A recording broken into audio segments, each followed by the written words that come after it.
My topic is on the different perspectives of introspection.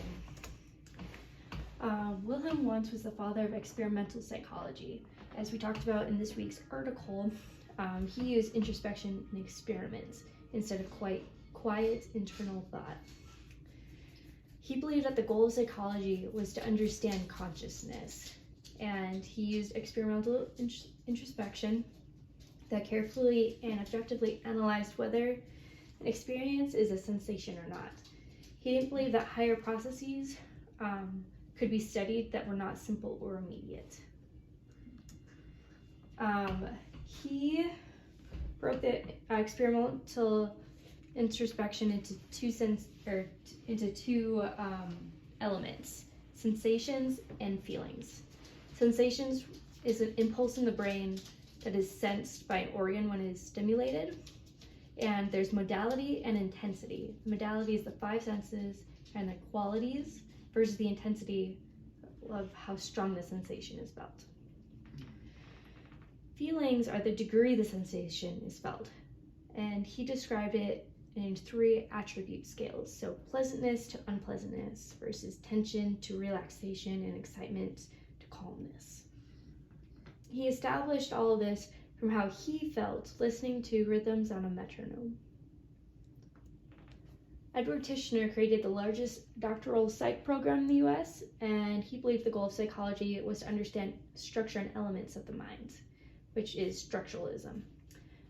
Consciousness is studied and explained different than Wundt from Tishner, because he believed that consciousness is the sum total of mental experience at any given moment, and that the mind is the accumulated experience of a lifetime.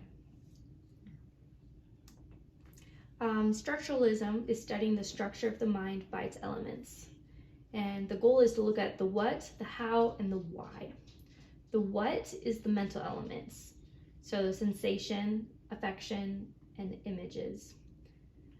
So what the mental elements are of mental experience.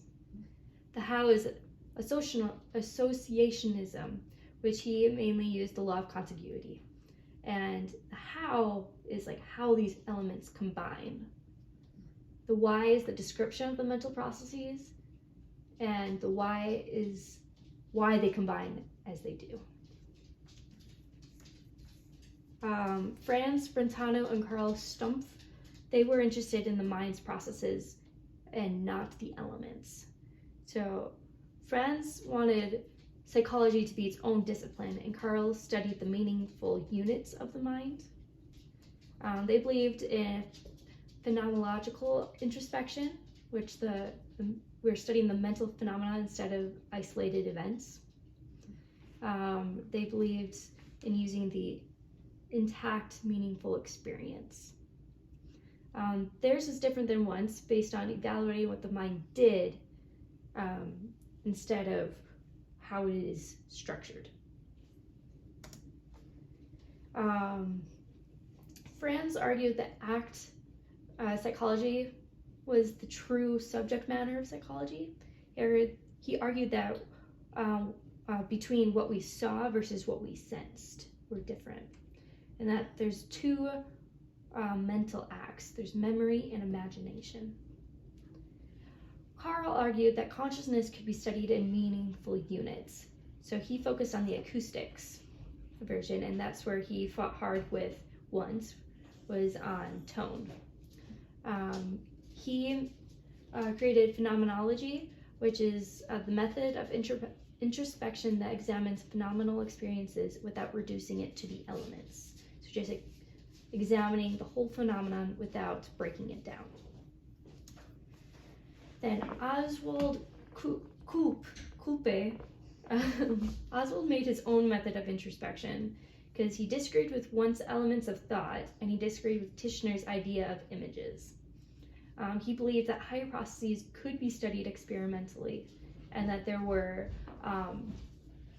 images that, like, there was thoughts in our minds that didn't have images. He believed in systematic experimental introspection. This is when someone is asked to report what they experienced after they have completed a complex task. This systematic experimental introspection uses retrospective reports, so explain after the task what you did. These tasks could be of recall, thought, or judgment, and they're often repeated several times with or without added questions, and they're broken into time periods.